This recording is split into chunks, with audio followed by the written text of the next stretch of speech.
Por aqui, estamos de regresso à Voz da Esperança, aqui na Novo Tempo Portugal ou na Rádio RCS, onde estiver connosco nesta hora. Acredito que é um grande prazer para mim juntar-me a si para continuarmos neste que tem sido aqui o nosso roteiro ao longo destes já muitos episódios. Estamos à procura de entender e acompanhar a história de Jesus e os seus muitos encontros, milagres, ensinos, histórias extraordinárias que, claro, enchem o nosso coração de esperança. E aqui a voz que queremos transmitir-lhe é essa mesma. A esperança é a palavra-chave deste nosso encontro semanal. Por isso, muito obrigado pela sua presença aí desse lado. Estamos a começar, vamos ouvir, vamos cantar, vamos falar sobre esperança.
Ao longo da história, tem-se provado que o maior perigo para a saúde espiritual do povo de Deus, das pessoas que procuram, através da sua crença, ter uma relação de fidelidade com Deus, esse perigo que me quero referir hoje nunca foi apenas rejeitar a verdade que esteja revelada.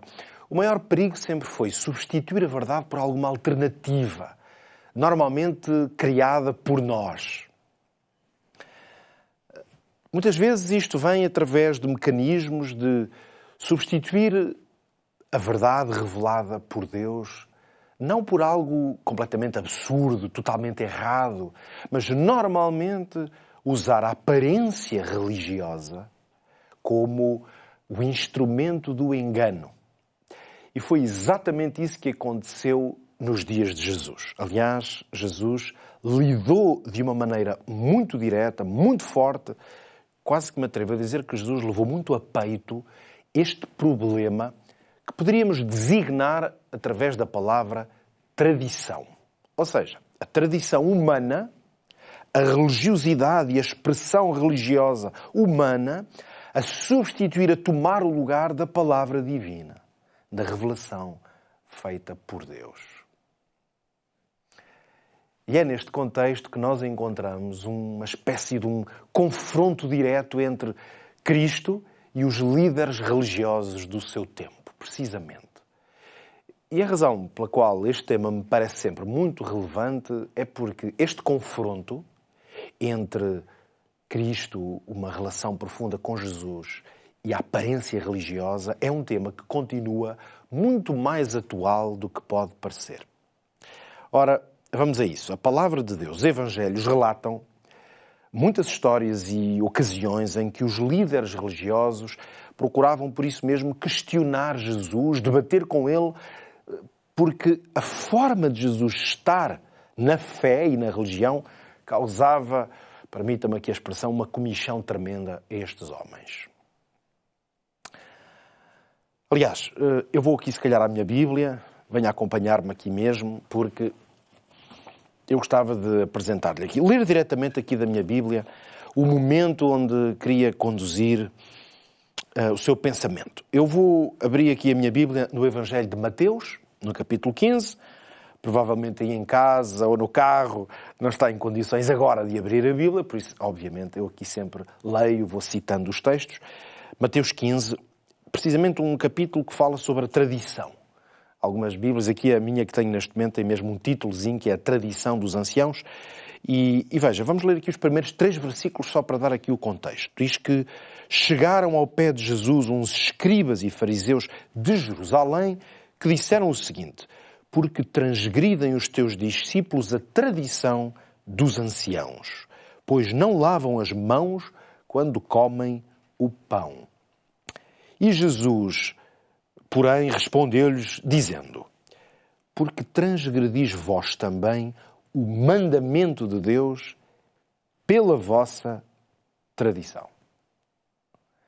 Aqui vemos realmente um confronto direto, não é? Jesus responde com uma pergunta a uma pergunta que lhe tinha sido feita. Vamos analisar isto agora de uma maneira um bocadinho mais direta. Repare que o tema que estes homens trouxeram para o debate com Jesus não era sobre pecado moral, sobre a lei de Deus, sobre alguma coisa que era feita realmente que demonstrava um desacerto com o que Deus pede ao ser humano. O tema e a preocupação destes líderes, destes fariseus, sobre o comportamento de Jesus e os seus discípulos era sobre a tradição. Talvez eu precise explicar um pouco melhor do que é que se trata aqui. Os fariseus tinham criado um sistema muito complexo de regras, por um lado, mas também de cerimónias. Portanto, umas coisas diziam respeito à própria conduta da vida normal, no dia-a-dia, outras regras mais para a parte cerimonial e religiosa. E entre estas regras encontravam-se especialmente coisas sobre purificação, formas e ritos para a pessoa se purificar.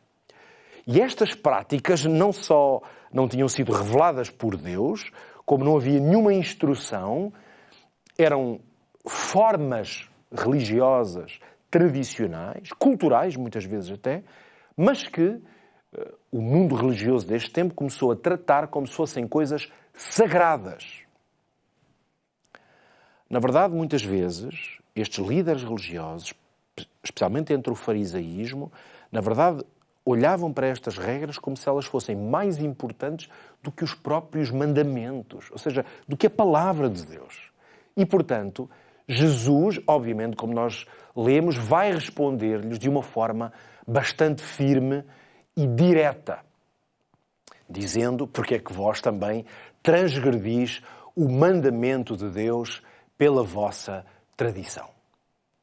E aqui temos então o ponto central deste tema. É quando a tradição substitui a palavra, então deixa de ser um detalhe. torna-se, na verdade, um problema espiritual muito sério. E Jesus aqui vai dar um exemplo concreto. Eu vou partilhar consigo. No fundo, é a continuidade deste texto que estávamos a ler. Jesus vai citar um mandamento, portanto, algo realmente sagrado, revelado por Deus, na sua lei, que foi dado lá atrás, no Monte Sinai, ali, escrito pelo dedo de Deus, como diz a Escritura. Lembra-se do mandamento que diz: honra teu pai e tua mãe. E Jesus vai mostrar como os líderes tinham encontrado uma forma de contornar este mandamento através de uma prática que eles chamavam Corban.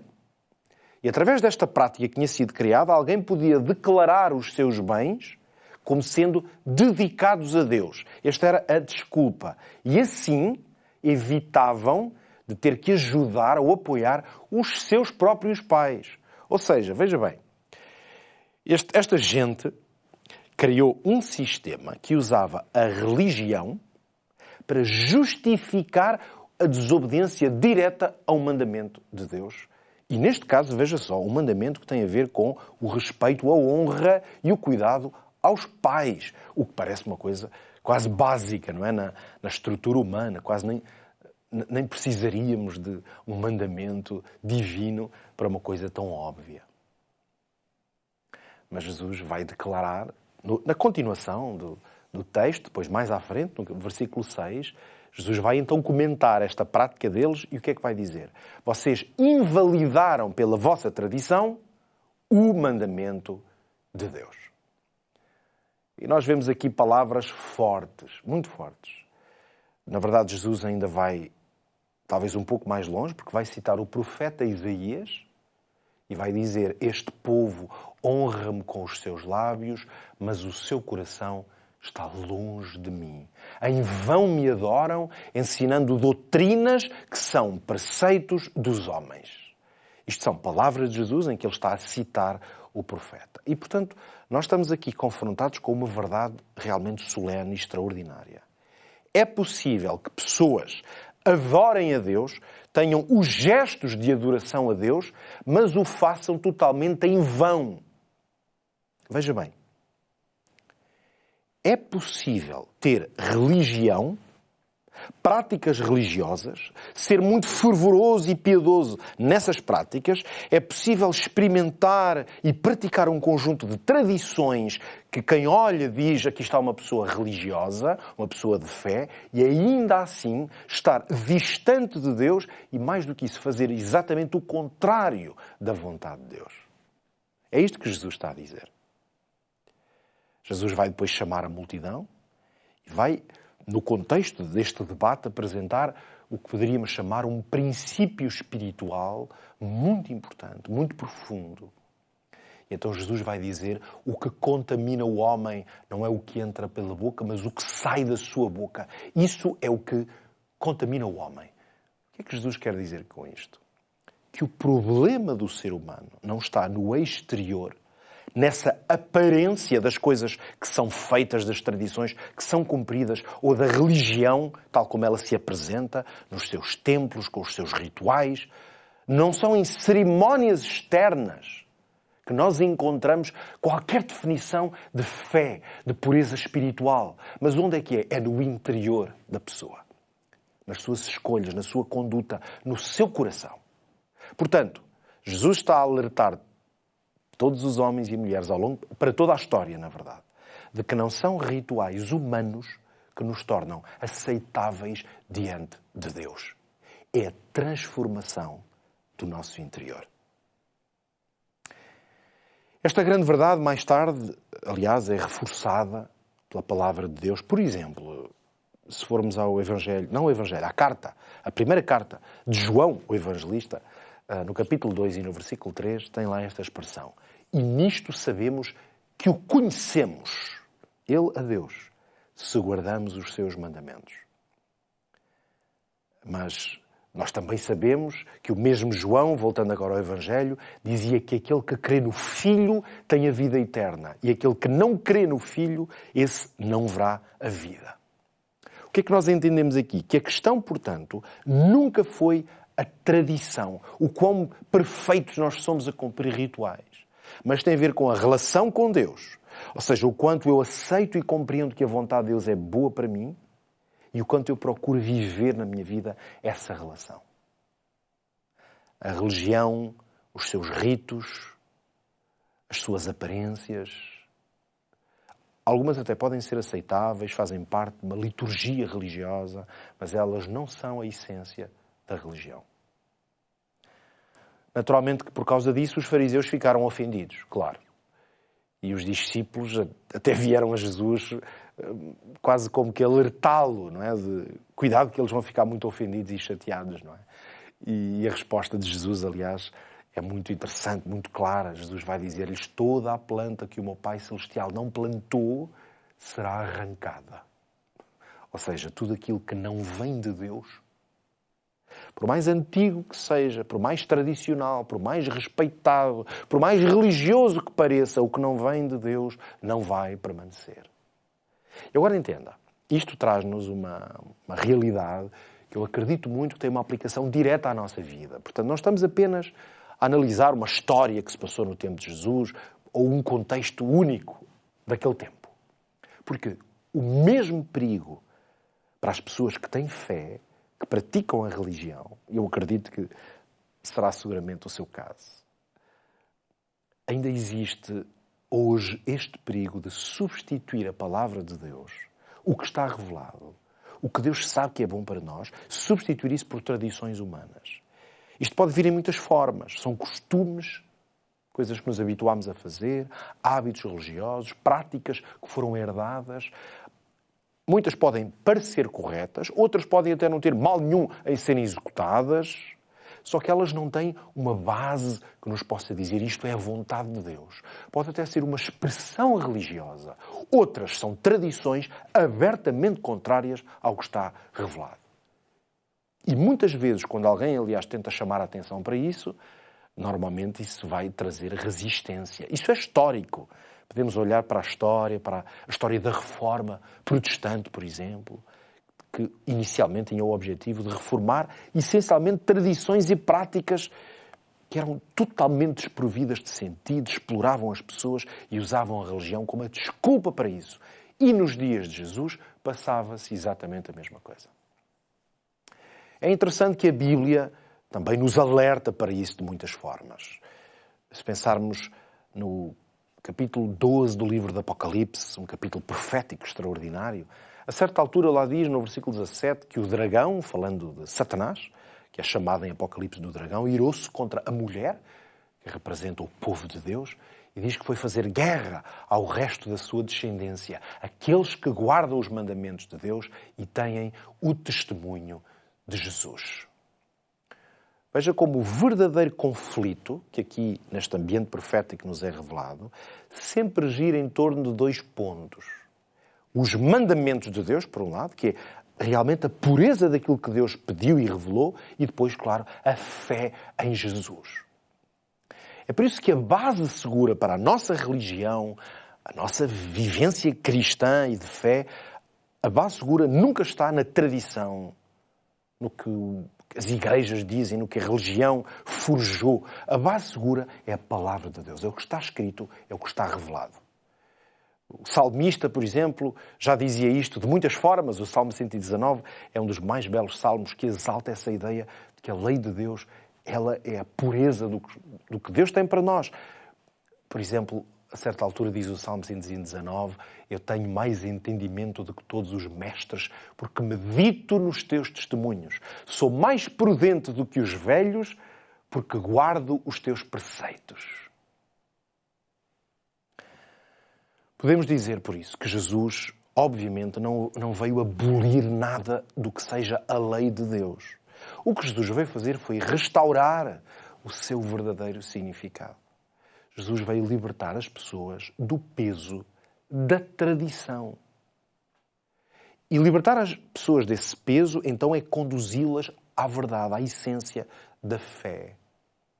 É por isso que hoje a pergunta, e a pergunta muito importante para a nossa própria experiência religiosa não é o que é que sempre foi feito, como é que as coisas sempre se fizeram, ou como é que fizeram os antigos. Às vezes é muito fácil encontrar no mundo da religião uma espécie de adoração do antigo, como se uma coisa, por ter muitos anos ou por ser velha, em princípio será mais digna do que uma coisa que é moderna. E é interessante como nós olhamos para Jesus e vemos que claramente Jesus agiu ao contrário disto. Jesus arriscou, podemos dizer assim, estes confrontos para destruir essas camadas de história e de tradição que impediam as pessoas de ver e de responder à pergunta mais importante, que é o que é que Deus nos diz? O que é que Deus pede de nós? A verdadeira fé, portanto, é isto que eu hoje queria deixar consigo. Ela não se baseia em costumes que foram herdados. A verdadeira fé baseia-se numa relação viva com Cristo. E essa relação é que alimenta a nossa prática religiosa. A verdadeira adoração não está nos nossos lábios, ou seja, no que sai de nós, ou na aparência exterior. A verdadeira adoração que Deus procura está num coração transformado, que é um coração que está rendido a Deus, que procura conhecer a sua vontade. Por isso a advertência de Jesus, ela continua viva hoje. Em vão me adoram, ensinando doutrinas, práticas que são preceitos dos homens. Foram criadas através da cultura, através das práticas, através do tempo. Por isso cada um de nós precisa hoje de fazer isto, que é escolher onde é que queremos firmar a nossa vida espiritual. E eu hoje desafio a não colocar na tradição a sua confiança, mas na palavra, não na aparência, mas na verdade, não no exterior, mas no coração. Que isso nos ajude a vivermos uma fé que não apenas parece correta, mas uma fé que é genuína, que é profunda, que nasce de uma relação profunda também com o nosso Deus e Criador. Ouvi a tua oração e escolhi para mim este lugar.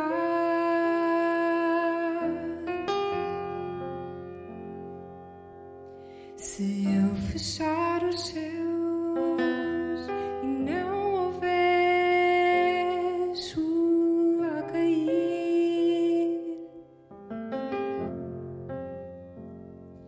ou se ordenar às nações que te consumam, ou se enviar a peste entre o meu povo, e se o meu povo, que se chama pelo meu nome se humilhar e buscar a minha face e se convertir dos seus caminhos, então ouvirei e dos céus eu perdoarei, sararei a sua terra, pois abertos são meus olhos à oração.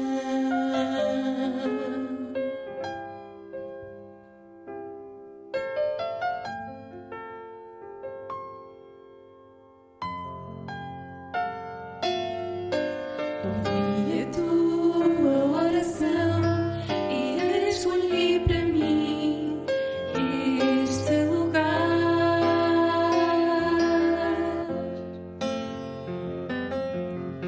Se eu fechar os céus e não houver chuva a cair,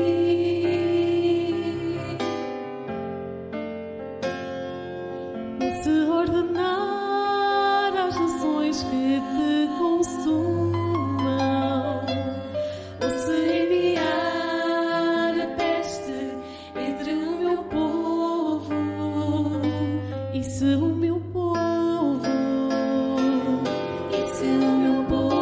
que se chama pelo meu nome se humilhar e buscar a minha face e se converter dos seus caminhos, então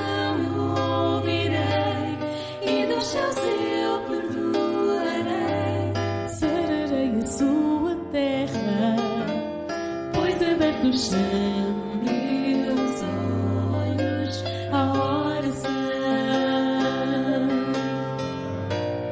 E quanto a ti, se andares diante de mim, como andou teu pai Davi, e fizeres como te ordenei, e guardares os meus estatutos e os juízos meus, e se o meu povo que se chama pelo meu nome se humilhar e buscar a minha face e se converter dos seus caminhos, então o ouvirei e dos seus eu perdoarei, sararei a sua terra, pois abertos são meus olhos à oração.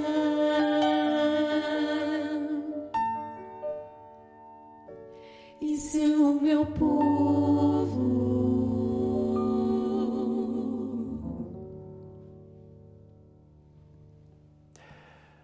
Porque hoje lhe falei de tradição, de uma religião feita de aparências e de enganos, hoje tenho, por isso, quero terminar fazendo uma oferta muito especial.